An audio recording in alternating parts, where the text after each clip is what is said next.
Okay, it seems like we are live on Vimeo, on YouTube. That is true.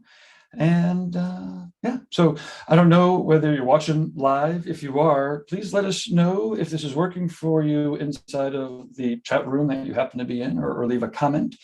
Sometimes I don't know if my audio is not working, if it's, to do the hosting and all the teching and all that's kind of crazy. But I do want to thank you for beaming in. It does seem like this is working perfectly. This is a great time to tag also any of your friends that like tattoos, because we talk, well, this is what we're about. We're talking tattoos. Yeah, look at this live now. Okay.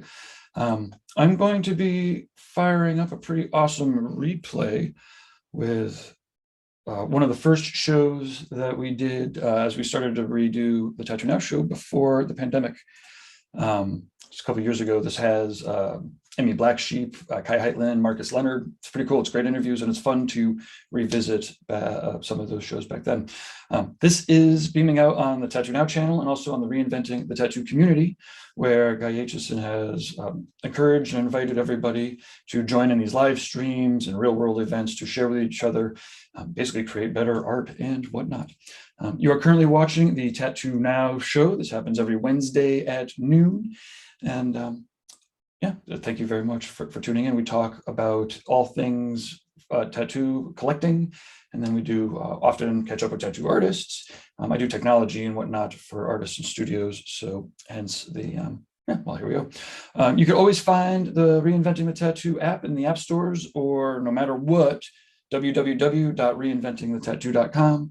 No matter what technology, that URL will always get you to the homepage of Reinventing the Tattoo. And from there, there's courses, there's the catalog, there's videos, there's free shows.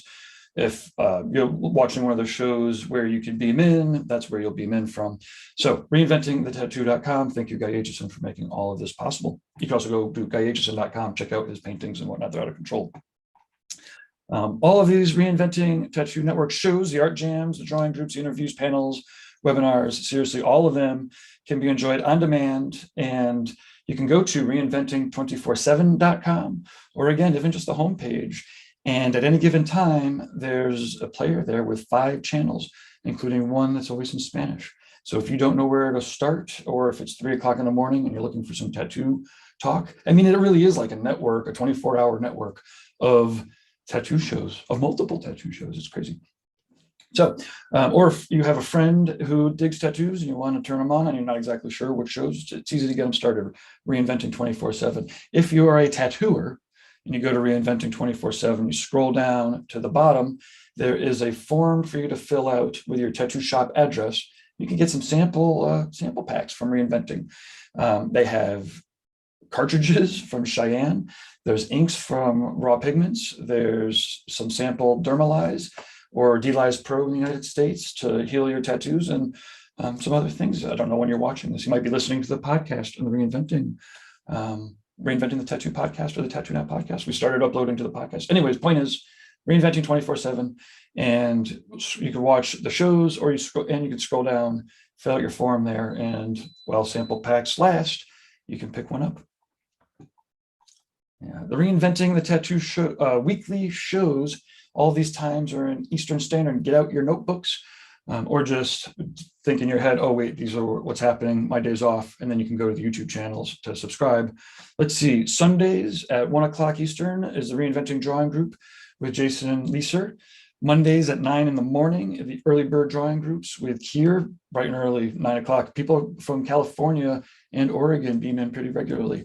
At 11 o'clock on Mondays is the Tattoo Weekly with Jake Meeks from the Fireside Tattoo Network, Lauren Gregory from Reinventing and Raw Pigments, and then me, I'm Gabe Ripley, from TattooNOW and Reinventing. We all catch up about tattoo news. We have highlights from all the different things that happened this past week and the next week. That's Mondays at 11. Oh, let me get on with this. Mondays at 9 o'clock are the Reinventing the Tattoo subscribers group, exclusively with Guy Aitchison. So if you are a subscriber, and you should be if you're an apprentice or an artist, then beam in on Mondays. You can get critiqued by Guy and or the crew. It's crazy. Tuesdays, 10 a.m. is a reinventing drawing group with Ricardo. All these drawing groups are encouraged to beam in, so get your Zoom chops ready. Point your camera at what you're drawing on and join us. Wednesdays at noon is a TattooNOW show. That's what I'm beaming out now. Thursdays at 10 a.m. is a subscribers fundamentals drawing group with Kier. So all skill levels are encouraged, and apprentices especially. So yeah, that's Thursdays at 10 a.m. and then Thursdays at 12 noon is the Tattoo Collecting Podcast. Upcoming special events include the Red Tree, True Tubes, Reinventing the Tattoo Live extravaganza. I don't know, it's a little small event. It's happening out in Columbus, Ohio at the True Tubes factory. It's like a 30-foot by 60-foot space, but nice tall ceilings. Big an area. We'll only have like 3 or 4 booths, but that gives us space for, whatever, like 8 people to tattoo in. And there will be seminars. Derb has a stage out, so there's a whole round of programming going on from the stage. We'll be doing interviews, shows like this, as well as, again, like I said, full-on seminars and webinars. You can beam in virtually, or there are a limited amount of tickets that you can catch up in person. I think it's $25 for 2 days of the stage pass. Seminars are like $100, $150. Let me fire up the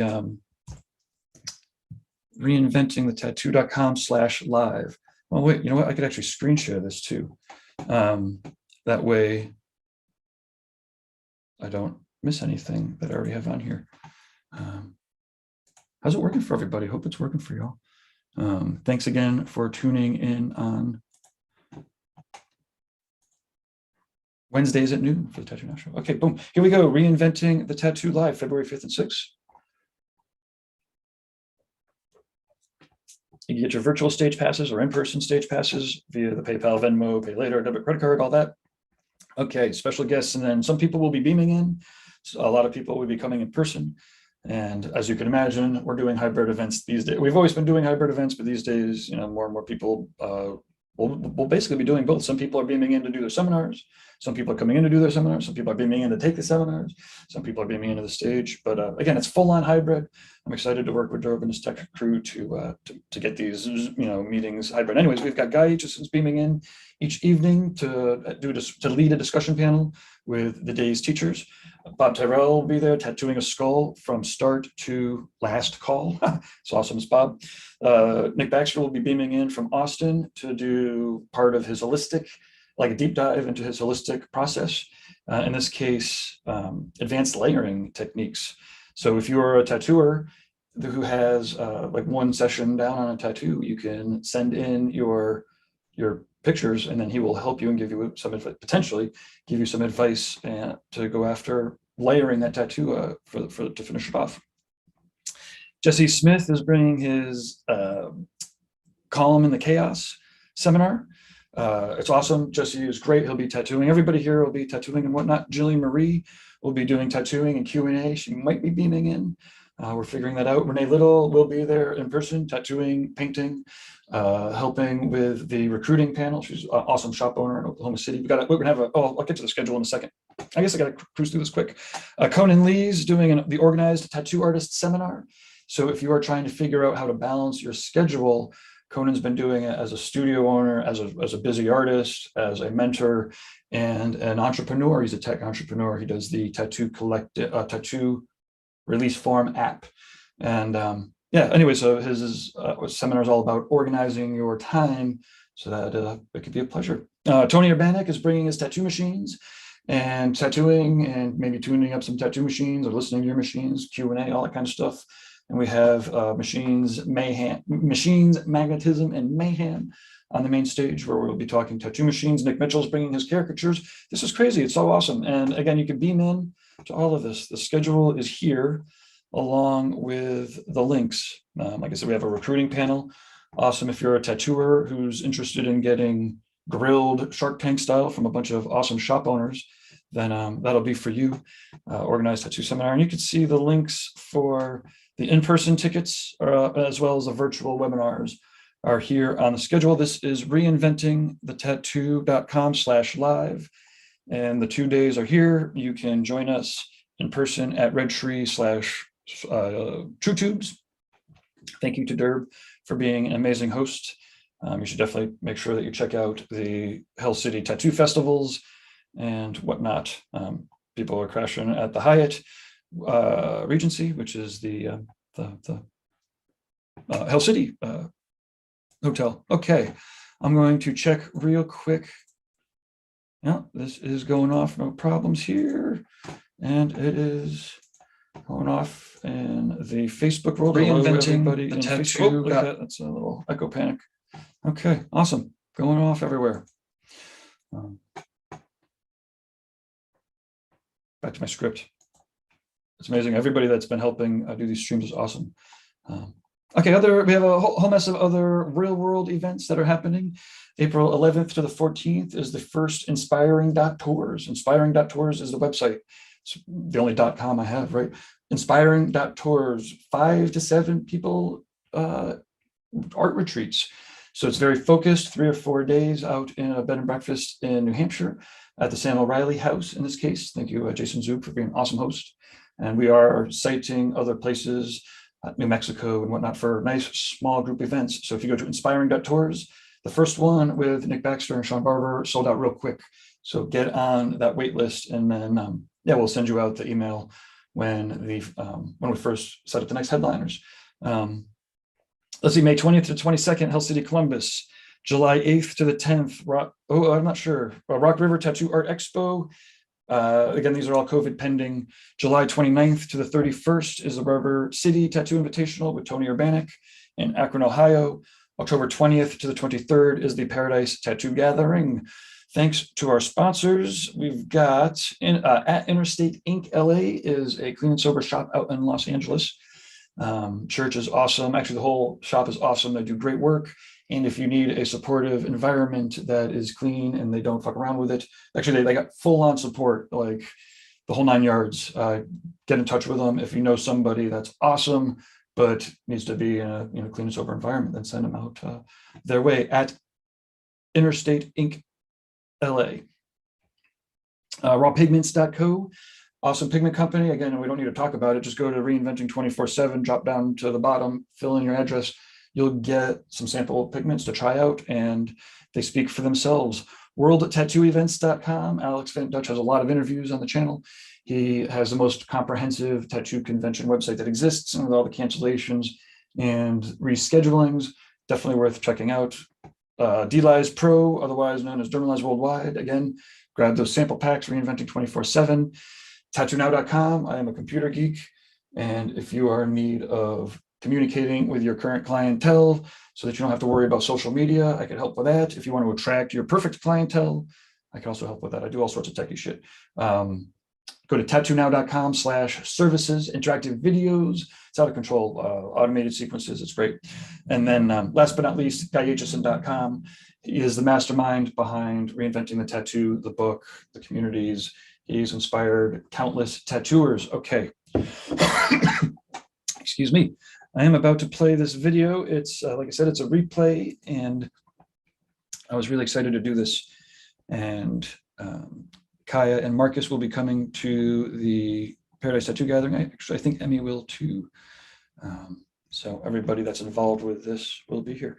Okay. Thanks again for tuning in, and we'll catch up when the show's over. This is a fantastic extended TattooNOW interview with Kaya Heitlin and Marcus Leonard, two biomechanical masters. TattooNOW has been helping connect tattoo collectors and the curious with world-class talent from all around the globe since the mid-90s. You are invited to join us as we dive into the heart of tattoo now! They cover a wide variety of topics, including all the science fiction, books, and movies that help inspire some of their visions.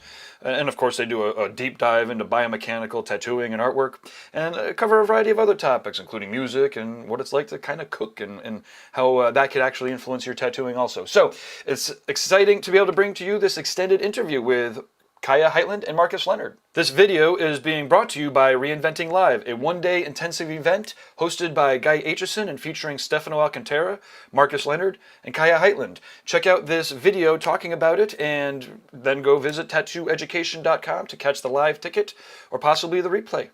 Cheers. Enjoy. Hi, I'd like to invite you to be part of a unique educational event, Reinventing Live. On Monday, October 14th, I will be teaming up with Marcus Leonard, Kaya Heitland, and Stefano Alcantara to address some of tattooing's toughest questions.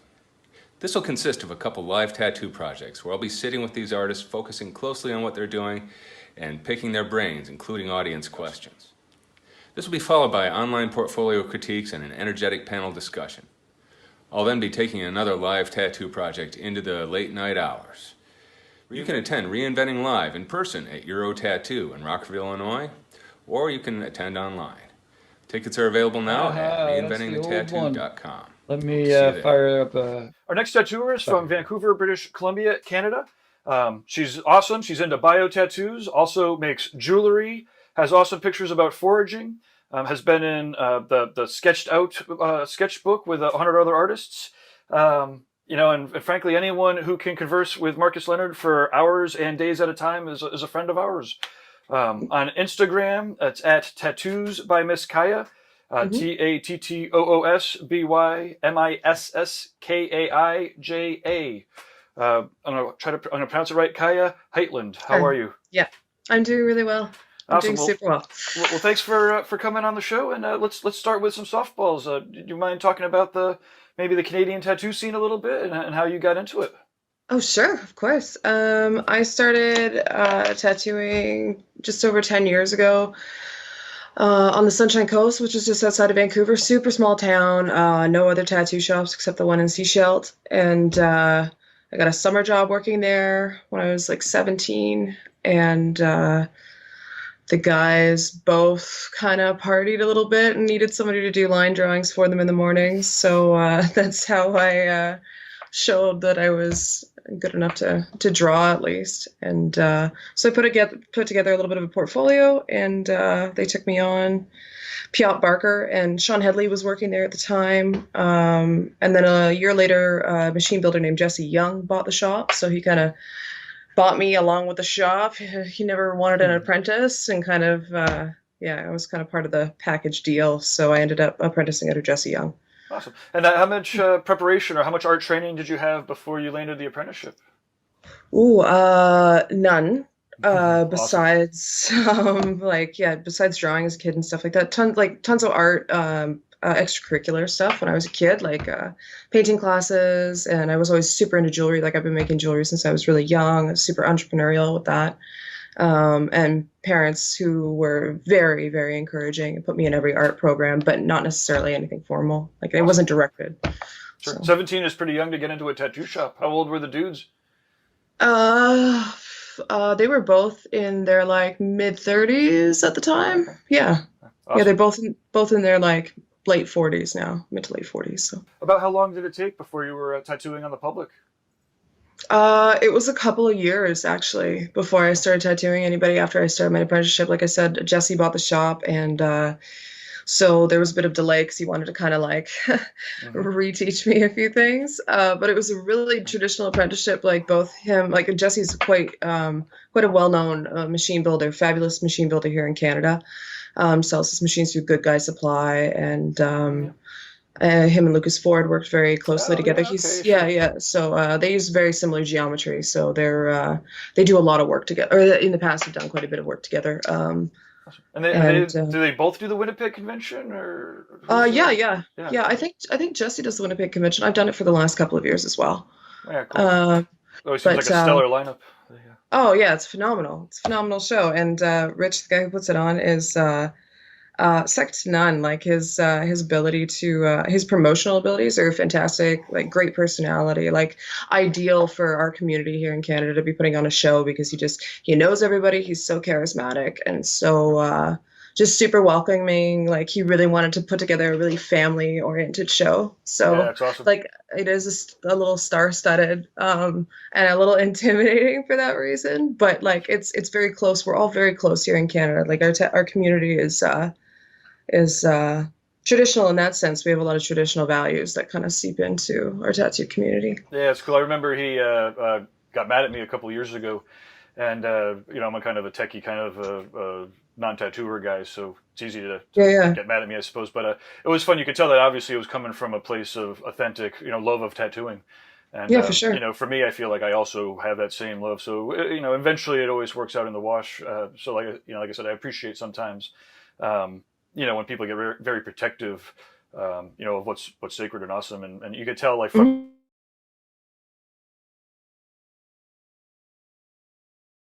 Mhm. About. Yeah. And so like, yeah, Rich was actually one of the first tattooers that I met. He was really good friends with Jesse, both Jesse and Piot. So I went to quite a few conventions in the prairies, like the Regina convention, smaller conventions, like more like biker run conventions and stuff for the old school kind of community. So like all of these guys were people that I knew like right from the beginning. So I ended up not really having, I don't really have any peers that are my age.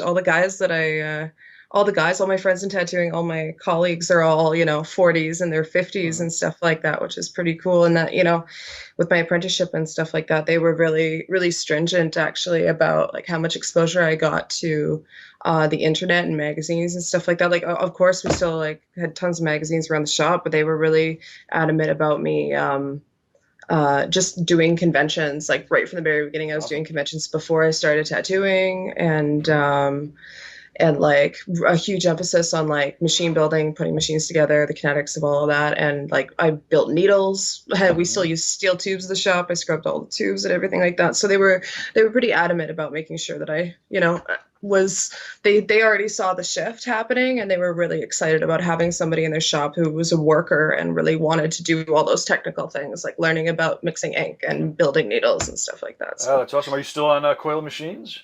Yes, I am. Awesome. Yeah. Oh, that's great. Yeah. Which ones are you on, if you don't mind me asking? What are you using these days? I've got quite an extensive collection of Aaron K machines. Mm-hmm.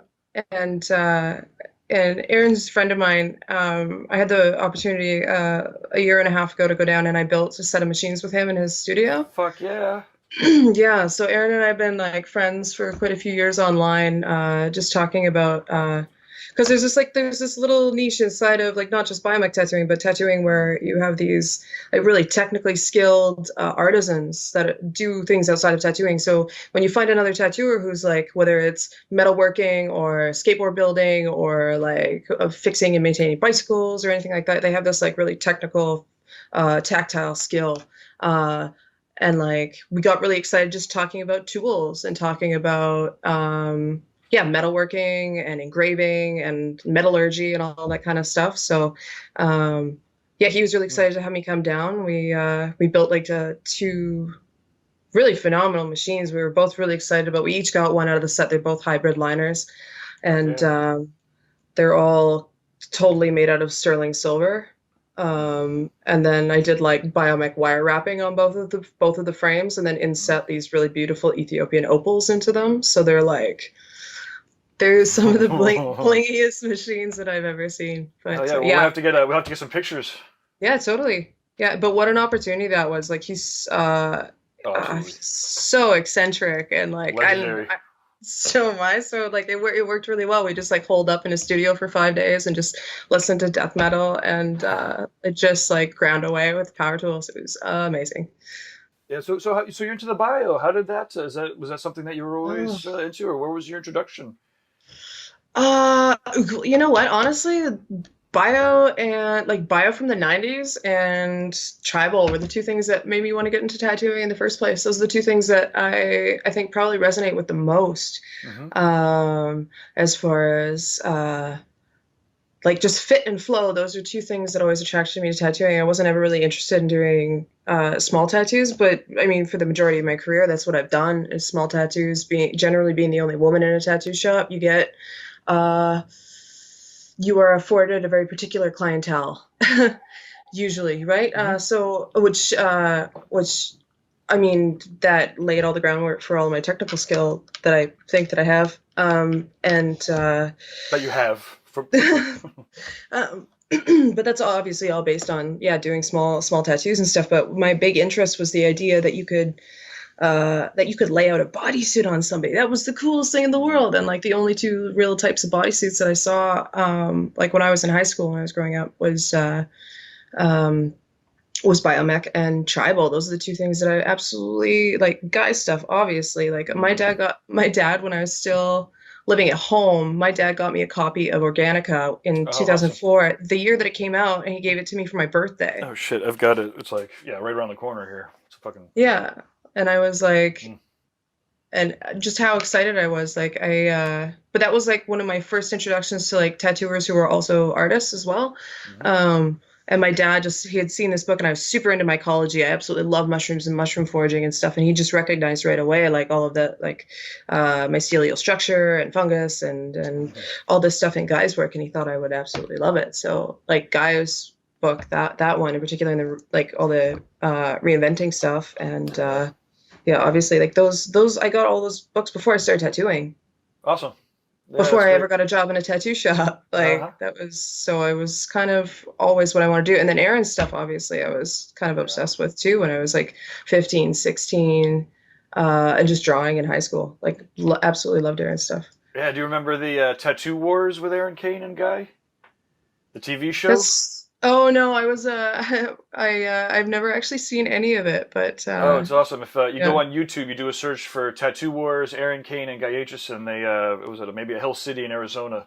Yeah. And they both worked on arms. Marcus was there. I think I might have yeah, I'm familiar with it. I just have never, I mean, like there's so much to digest media wise. It's you know, it's been on the list for a few years. I just haven't gotten around to it. So. Awesome. The cool. So, what kind of tools do you use for your tattooing? Are you a digital person? You still do everything on paper or in canvas, or no. What kind of other original mediums are you using? Well, for tattooing, I very recently, like within the last year, got myself an iPad, and it's really revolutionized the way that I do my drawings for my tattoos, because now I never finish drawing. I basically do like rough sketches, and then I pull the line work off, and I can do like really, really intricate, really elaborate line drawings where I don't have to spend this huge amount of time doing a full illustration, because I definitely like in tattooing, like both the guys that train me to tattoo are like super talented illustrators, like comic booky, really natural artists. Like both of them are phenomenal artists, even though they're, you know, very traditional as far as tattooing goes. And I was encouraged to absolutely draw and render and do color studies for absolutely everything. And now, especially with Biomech, digital just makes all the sense in the world to be able to manipulate, do a really simple sketch and then cut and paste and everything like that. It makes way more sense to be able to do that digitally. You save so much time, and with the amount of traveling that I do, there's no comparison. Like I don't have to bring a giant sketchbook and like a pack of pencils, my pencil sharpener. Like trying to sharpen a pencil on a plane is just one of the banes of my existence. And I never have to do that again. Like having an iPad and like being able to bring everything with you, and I do like some like digital like logo design and sticker design and stuff like that for like outside of tattooing as well. Like I do a little bit of like graphic design for people as well. So it's way easier designing a logo on an iPad than on paper and doing like rendered sketches for somebody who's probably gonna, you know, only pick one. So I definitely I don't illustrate as much anymore by hand. I really want to get back into that. But painting, I do a ton of painting. Awesome. Oils or acrylics? Both. I recently just got into doing oils. I've been using some water mixable oils, and I know that that's a little bit of like a no-no for people who are really into using oils, but I find that they're just, having a small apartment, it's a lot easier than using all the solvents and everything like that. Sure.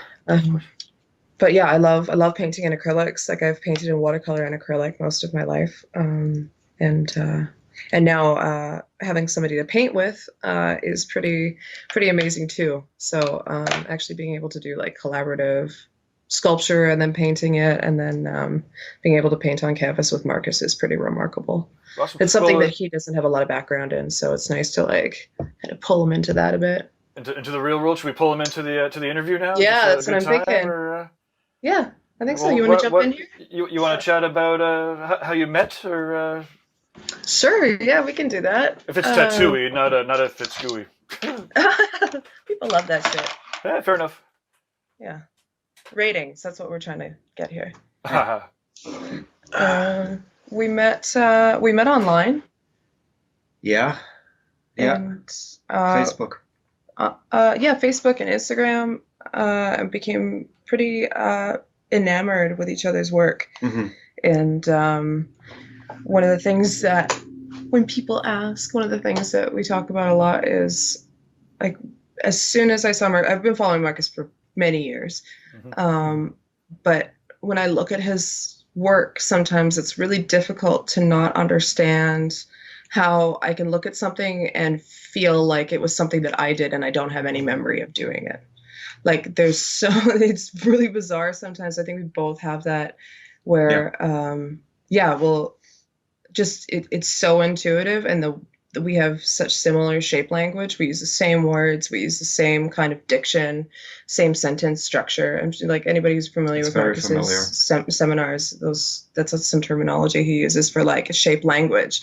The way you structure a sentence, the vocabulary that you use, like the language that we speak is really, really similar. It was crazy. I can remember the first time that I saw your work, and it immediately resonated in a way that is very familiar, in a way like you see somebody walking in the streets and that person looks familiar, and you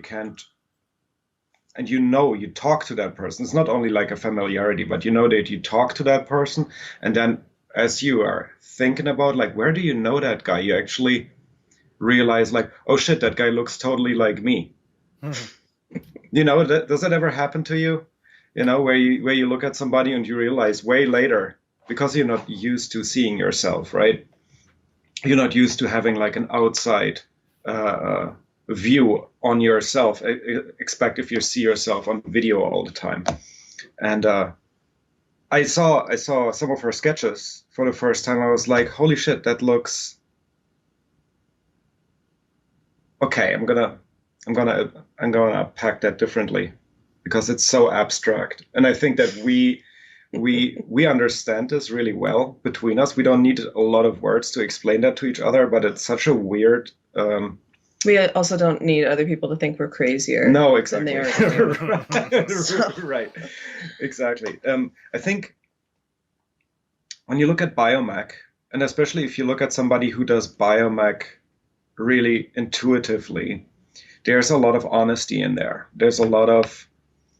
It's like your handwriting. You don't really think about how to change your handwriting into something that other people might like necessarily. And I think once you are at a certain level with biomechanic sketching or the biomechanic like media art, there's a certain honesty in there that really reflects your thought process and the things that you know about your subject matter.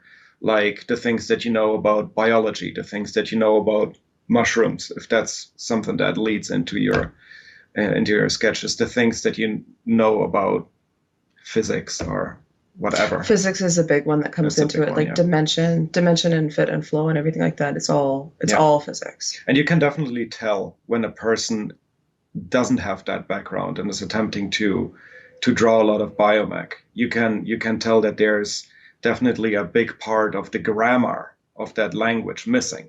Sure. And if the grammar is missing, things look a little skewed and scrambled. You can understand it, but it's not elegant necessarily. It's a really hard thing to reverse engineer. Yeah.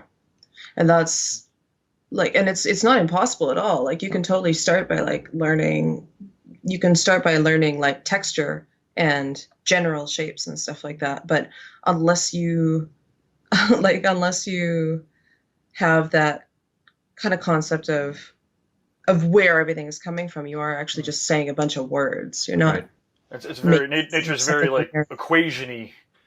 Yes. Yeah. So yes. It's so formulaic. That's the thing too. It's equation-y. Equation-y. It's it's extremely equation-y. But like just the way like you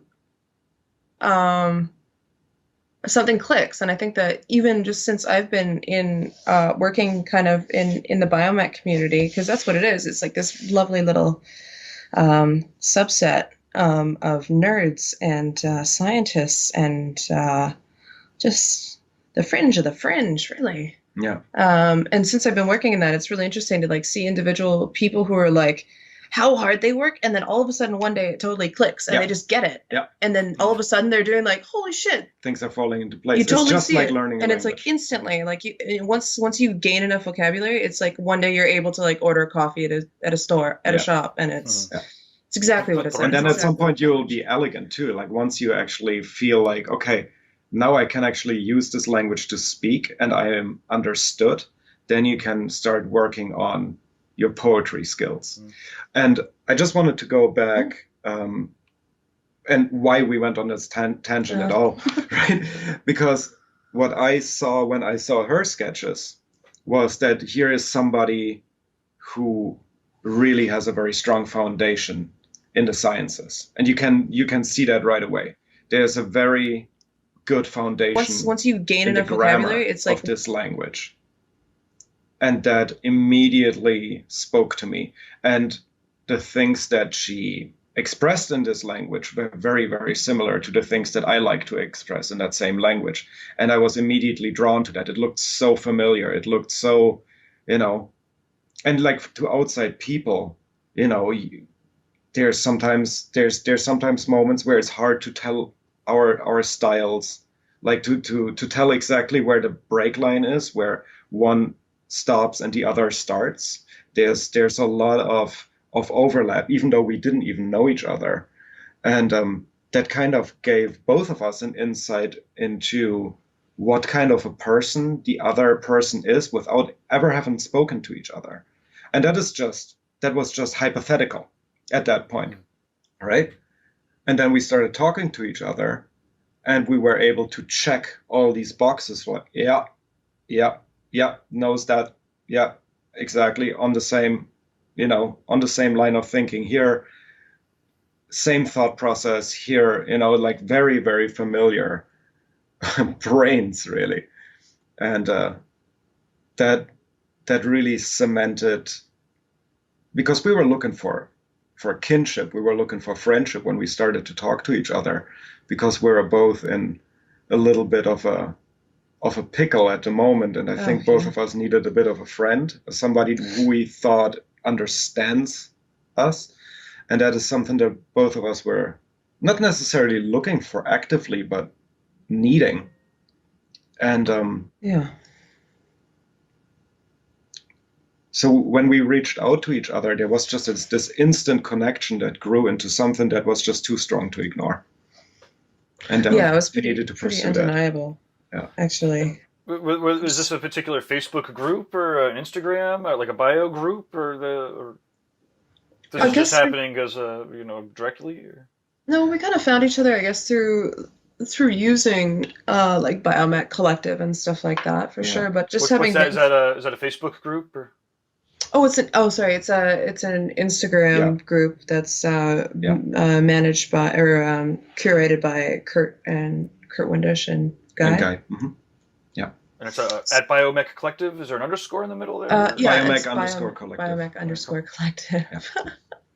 Yeah, and that's where a lot of us nerds hang out. Yeah. Yeah, it's a really, actually, if you go onto that, their Instagram page is pretty phenomenal. Like there's quite a variety of what's on there, like new people that are really new to it, who are showing a lot of potential, people who haven't been doing Biomech for that long, who show a certain amount of ingenuity. Anybody who shows any kind of like potential in Biomech, and it's not even necessarily, the big guys get featured on there all the time, but like they're really egalitarian about the way that they promote people. And I really like that, because because that's kind of one of the things that I love about the Biomech community, is that there's very little hierarchy in it. And I think that all of the hierarchy that kind of like transfers over from the regular world of tattooing into Biomech, there's like this film that it kind of dissolves. Mm-hmm. It ends up dissolving a little bit. It's really interesting. It's much much integrated community. Like, because we're so small that there's really no a room for hierarchy. Yeah, hierarchy. Maybe that's not also the right word. Like there's not as, I don't find that there's as much. It's also a total sausage party. Oh yeah. When Marcus first saw my stuff, he was like, "Who is this guy?" Yeah, who is this guy? It's pretty good stuff. Like, holy shit, that's a girl. Oh, she's cute too. Oh, Woman. yeah. Yeah, there's That's not awesome. very many of us. We need more hierarchy now. A woman entered the room. Agreed. I think mean, there's a few. what can we do to help solve that? And are there other women bio tattooers that we could be plugging right now? Or Oh, Off the top of my head, there's there's a couple. definitely. I don't necessarily see it as a problem though that needs to be solved, right? I think that people come to biomech very naturally, and if you have a proclivity to it, like there's no real way that you're going to get around it. You're going to find yourself there. Like it took me almost like 10 years of tattooing to realize that I was supposed to be doing biomech the entire time, and it came full circle. I totally came back to it. It was the stuff that I had wanted to do since the very beginning, and I really think that like the people who come into biomech, like, I would totally encourage people to do it, because it's like obviously you want to try out as many different styles as you possibly can until you find that perfect fit for you. But I don't necessarily see it as a problem. I think people come to it when they have a spark. Like there's so many people that I know that'll just do a one-off biomech tattoo that's fucking amazing. Yeah. And then they never do it again. Yeah. You know, but there is definitely And then there's people who want to do biomech who struggle and struggle and struggle to do something amazing. And you know, and they never really get it because they want it so much that they don't do anything else. And you need to do other stuff to be good at biomech. That's the most important other thing. technical skills that are just so necessary for executing. It's nothing because biomech is nothing specific. It's so unspecific that it needs to be informed by other things. But Marcus, I heard that the white wing tattoo was the first tattoo that you ever did. That in Germany, when you were asked to do a name tattoo, you went straight to the Netherlands. Yes, exactly. And I told that guy, that's not what you want. You need to be an angel. But no, I understand. Yeah, absolutely. It's amazing that so many people will try to skip past, those fundamental tattoos again, where you're just building that technical skill of like how these holes that I'm poking into the skin heal. Yeah, and I tried to do the same. I know I'm not taking myself out of that equation. It made me really unhappy for a very long time, and then I started to do other stuff, and all of a sudden my biomech improved. That's the point, right? Mm-hmm. But getting back to women in biomech, yes. I think that's a really interesting topic. It's something that we talk about a lot, actually, because there's a lot of biological factors that really have a huge impact on the type of art that you're attracted to and your abilities and stuff. And it doesn't have to necessarily do with technical skill. Like we really do notice, I think, that there's a lot of androgyny in biomech. Mm-hmm. Like there's something very non-genderized about definitely like biomech itself. Like the whole idea of biomechanics is very non-polarized. I think it's really androgynous. But in that way, wouldn't it be more just naturally equal with a number of women and men doing the art if it's gender neutral? No, I think that men are by nature programmed to be more visual. Yeah, we talk about visual acuity a lot, especially when it pertains to something that's like so visceral as tattooing, or as biomech tattooing. Because there's an eroticism to it. And so men are a lot more have a bit much stronger visual sexual acuity, whereas women tend to have a much stronger all-encompassing emotional response to that type of thing. So the whole idea, like when we talk about it, like as a thought experiment, women need more narrative. There needs to be more narrative, and when you look at a biomech tattoo, it's something that's so visually impactful that there isn't really a need for an explanation in a really good biomech tattoo, because the fact that it does all that it has to do is make sense. It doesn't have to necessarily have a narrative. All it has to do is make sense using those laws of physics and stuff like that when you look at a good solid biomech tattoo. So like I think that just generally women are a little bit more drawn to art that yeah, definitely has eyes and hands and faces and stuff like that, for sure. I mean, like that's just an example, but I think that there's more Things that have storytelling there. And I something think that you can name. yeah, you can something name that it. You You can can name it. Something has a face. Something looks back at you, or something has a name. Something that exists, not necessarily just because it's so foundational, right? It's like so structural, and it's just like, if you think about physics, it's super foundational. You know, once you get into biology, you have a lot more narrative, and then what's next from biology is history and, you know, and, soft science. yeah, and the soft sciences, exactly, right? But when I'm thinking about biomech, I'm thinking math, I'm thinking physics. I'm not, and then you kind of skip the whole chemistry part, and then you think about biology. But for me, the whole biology aspect is not really even that big. I just think about movement and weight and speed and again, we're talking velocity. about like very like base biological imperatives. Like Yes. it's not a conscious thing at all. I think that there are more men in biomech tattooing just because it's just, again, I don't know, I can't use a better word for it. It's just like men have better visual acuity when it comes to things like sex and eroticism and like the erogenous feel that biomech tattooing does have. I mean, like there's no real denying that. I mean, as much as spiky and as alien, like as spaceshipy as you can make stuff, there's something extremely erotic about it. And I think that part of that is because it's in the word biomechanics. It has to do with the physicality of it. Yes. It has to do with like how satisfying a biomech tattoo is when you fit it on somebody and it follows every line that you possibly could have followed in the body. Yeah. There's something extremely erotic about that because it's so transformative. It's not something on somebody's body. Yeah. It's literally not that. It's not a tattoo on somebody. And I think that also the lore that biomech is coming from, the way that you get introduced into it over science fiction, the Giger artwork, Huge sexual alien, undertones. like all of that. But I think there's also more boys are drawn to that kind of stuff early in life than girls. I think most girls are not really encouraged to get into science fiction, at least not back then. Maybe now it's way more the case. But back when I grew up, when you grew up, that was not as much the case, that you had girls really getting into horror movies, alien, science fiction, and that's totally what I grew up on. And that's what my you dad's a grew up with. biochemist. So that's another angle to it. Yeah. You know, grew up on old science fiction, like weird dystopian, post-apocalyptic science fiction. Exactly. Right. Well, let's give the viewers a little bit of a list of some of these canon sci-fi movies. Oh yes. All of the things. Cool. Well, I mean, there's some pretty obvious ones. Yeah. Oh, I thought you were going to go and get a list. You looked like you were getting I thought I had one, but I'm not at home. No, I was really just getting all excited because the list is so. I mean, there's two different aspects there. There's there's books and then there's movies, right? And those are two very different things. Like, sure, which one's more important? Start with that one.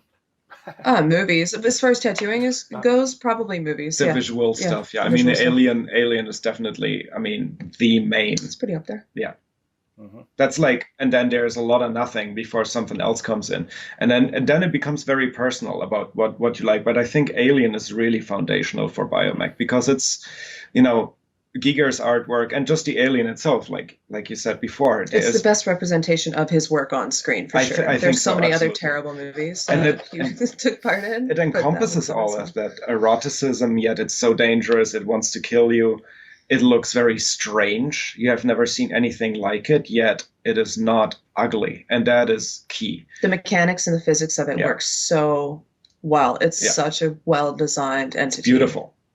It's beautiful. It's scary. It's beautiful. You have never seen anything like it, and that is what biomech should be. And the world that it exists in, like he created a context for that creature to exist in, and that whole world with all the history of it and everything like that. Like it's so self-fulfilling. The space jockey and everything kind of looked alike. Everything looked so organic. We just don't have anything that looks like it. So it was so new. And yet elegant, and it looked natural. It just looked very familiar because he knows how to make something look natural. Mm-hmm. But it was dark and was menacing. Okay. Equations. Have you Yeah. been to the Giger? What is it? Is it a bar there that's in Switzerland, or there's a?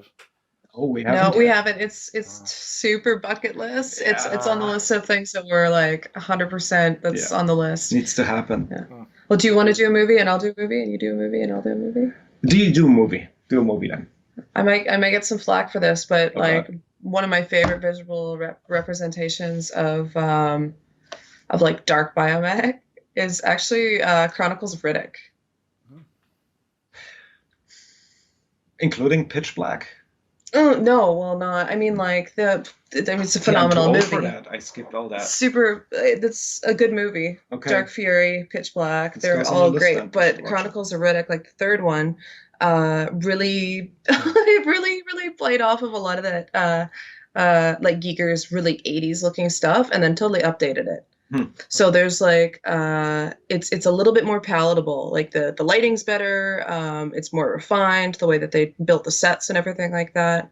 It's kind of like all that Giger stuff.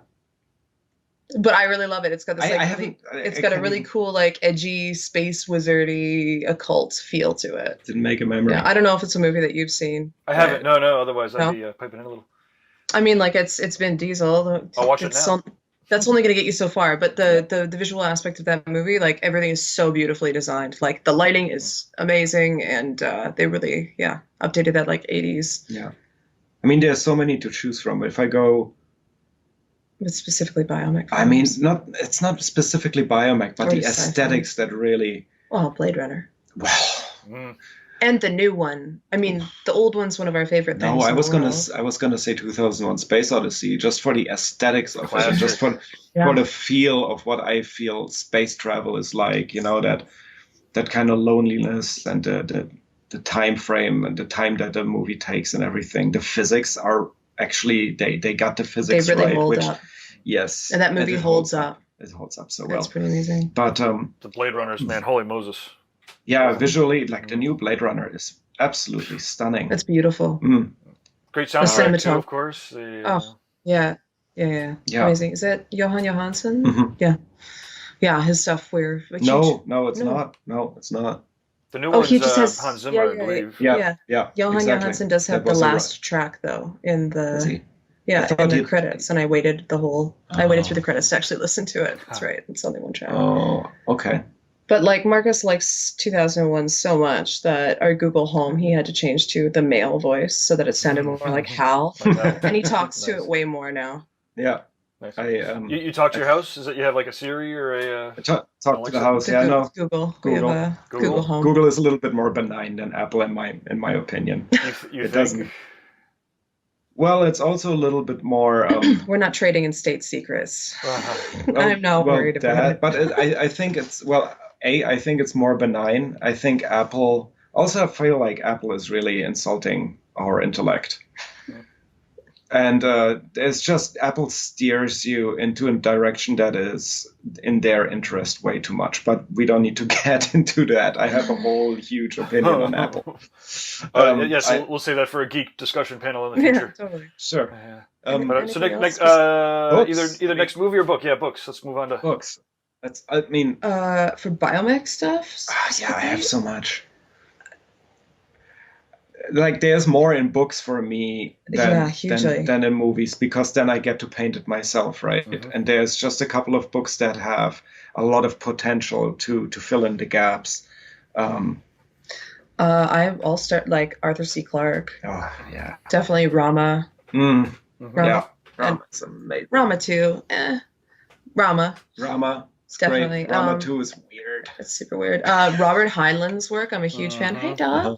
A huge fan of like Stranger in a Strange Land, Time Enough for Love. Absolutely fun. Like I grew up again reading science fiction with my dad. Colin Wilson, that whole genre of just like when, like really early science fiction. I love that everything was so new, and these ideas that people were writing about were literally for the first time. Like these ideas are super raw and they're not fleshed out, and it's not a movie. It's just a singular idea that the whole premise of a book is written on. I love that. Like it's not. Dune. Dune, of course, all Frank Herbert stuff. Dune, Frank Herbert, Dune, way up there for me. Super, super important work. Michael Crichton's work, obviously Andromeda Strain, and Jurassic Park is my favorite novel of all time. Yeah, very familiar. Travels. Did you ever read Travels of his? No, short stories. And, that guy's great. Awesome. Yeah, I really love his writing. Really well researched. Alistair Reynolds, guy actually just got me into Alistair Reynolds when we started hanging out, and that was so compatible because it has everything that Arthur C. Clarke brings to the game. That is like very sciencey and very well researched scientific knowledge, and lots of biomech, lots of weird, like Alistair Reynolds is ruthless in the way that he kills people. It is just like, but he's using physics, and he's using like just he's an astronomer. He worked for ESA for a while, and he wrote a book series called Revelation Space that is bringing everything together: relativistic space battles, AI, things that go wrong with nanotechnology, that's where the biomechanical stuff is coming in, and physics, and relativity, and man, those books are good. Those are still some of my favorite books that I've ever read. So I'm going to reread those pretty soon. But yeah, lots of really cool stuff in there. Holy shit! I wish that would actually be turned into a movie at some point. But well, if we're going on science fiction, I don't know visually, but Isaac Asimov and Foundation series and the Robot series, those are for me. I had a lot to do with thinking about longevity and and time and space and. And how about some music, Kaya? Do you have any favorite playlists or while you're tattooing? Well, I'm tattooing. Well, I do like when we're in the studio. It's a lot different than when I work at the shop, because the shop that I work at, I work at Sacred Heart. Sorry. Okay. Let's start there. Two questions. One, where do you tattoo? How could people get tattooed by you? And what kind of music could they expect to be listening to? So our work right now is a little bit interesting because we are spread. We live between Vancouver and Germany. We live between Vancouver and Berlin. So we just finished building our studio, a 2-person studio at our house just outside Berlin, in Wandlitz. And it's pretty much like a spaceship, as you would imagine. Anywhere that we would work would be a little bit really streamlined, really, and now that we're doing most things digitally too, we have all our workstation, our monitors, and everything in there. And so we're part-time there and part-time here in Canada. We work at Sacred Heart. I've been working at Sacred Heart for 6 years. There are 7 other tattooers that work there, actually. So it's an absolutely phenomenally beautiful shop. It's a really beautiful shop. It's 2 stories and everything's glassed in. We have a huge patio on the back, barbecue, everything. Anybody who knows, we love having guest artists. Love it. There's tons of room for guest artists, and it's something that we really try to encourage as much as possible. Like, we love having people come visit Vancouver. We think it's a phenomenal city. Yeah. It's really good clientele and stuff. So when we're here, we work at Sacred Heart, and so with having, 7, 8 other people to work with, it kind of depends on the day, who's working, what we get to listen to. While I'm working, if I had my absolute dream day, I would listen to very heavy metal the entire time. I like starting off my morning with a little bit of Machine Head or like Born of Osiris or Between the Buried and Me. Those are some of my go-tos first thing in the morning. And then, kind of taper off into some kind of stoner doomy stuff. I like, we like easy listening too, like a lot of Graveyard, and but we both listen to a lot of metal, which translates really well into having a lot of ambient music in our life too. We listen to a lot of like soundscapes, a lot of like dark ambient, not necessarily electronic all the time, but like more musical instrument driven ambient music. Like Niels Fromm and Niels Fromm. Lots of soundtracks, sci-fi soundtracks are amazing. Sci-fi soundtracks are amazing. Johan Johansson already came up. Yeah, phenomenal. I'm just going through. And then from that that transitions really, really nicely into, we listen to a lot of Scandinavian music. Yeah. Lots of Viking music, lots of really dark, beautiful, resonant, long drawn out notes, lots of really heavy bass, like some synthesized stuff, but mostly really traditional music. But yeah, like we both really like that dark, ancient aspect to it. Neoclassical, Yeah. like Scandinavian inspired neoclassical stuff, and like something that makes it easy to tattoo somebody too, right? I mean, a lot of my musical taste personally comes from having to adjust my playlists to the needs of somebody who is getting tattooed for 3 days in a row, right? So I faced, yes, exactly. So I faced metal, like really hard stuff out of my playlists for a while. I still love it, but it's not always the best thing to play for somebody who is trying to stay like with the pain, or who's trying to stay in a mood or in a mode where you can get tattooed like that, like intensely for that long. So we reserve a lot of our metal. I listen to my Down and Pantera in the car on the Autobahn when we're driving. That's we Autobahn music now. 200 kilometers an hour. We just crank the metal. Nice. Well, I I apologize. Just as we were getting comfortable and getting ready to start talking about religion and politics, I kind of have to boogie a little bit. So I don't know if maybe we could pick up this conversation in a couple of weeks. But this was a lot of fun. Yeah, we should. Yeah, in a couple of weeks we'll be back in Germany, and I'm actually taking a small sabbatical from tattooing. I'm taking almost 3 months off. Holy shit. Yeah. What are you gonna do? Work on. I'm working on my cookbook. I'm writing a cookbook. Awesome. So I have a separate whole Instagram account for that as well. Let's hear about it. What is it? It's called Of the Farm and Field, and it's stories and recipes from like living and I used to farm and hunt in the Pacific Northwest. I had a duck farm, and raised chickens and vegetables and stuff. So it's all stories from living in the bush and hunting and smoking meat and foraging in the forest. So brilliant. Oh, well, it'll be amazing. Well, yeah, we'll definitely have to catch up when you're in the middle of that. Would love it. Oh yeah, there's a lot more to unpack. We'll stream from the kitchen. I'll just sit there and prepare whatever. I'll talk all about hunting and all of our new friends in Germany. Awesome. Hell yeah. We did in one of our previous podcasts. There was a butcher who showed us how to make pasta. It was an Italian pasta recipe. Obviously to add the great meat to. Yeah. But, it's fun. We love branching out into all the different nooks and crannies. Oh my God, of influence. Yeah. I'll talk about tattooing all day while I make food. I love that. That's my favorite thing to do. Like everything is everything is very interconnected with all the things that we do in our free time. Everything is like we take everything back into the visual, even though sometimes it's very poetic, even though sometimes it's very conceptual. But everything that we do is storytelling, and food fits really, really well into there. There is a narrative there that's just intuitive. It doesn't have to be explained, and people just understand it inherently. Like it's all storytelling. The other thing I've noticed is that when people are as talented as you two, the people that seek you out are often best in class, or they seek best in class. So like.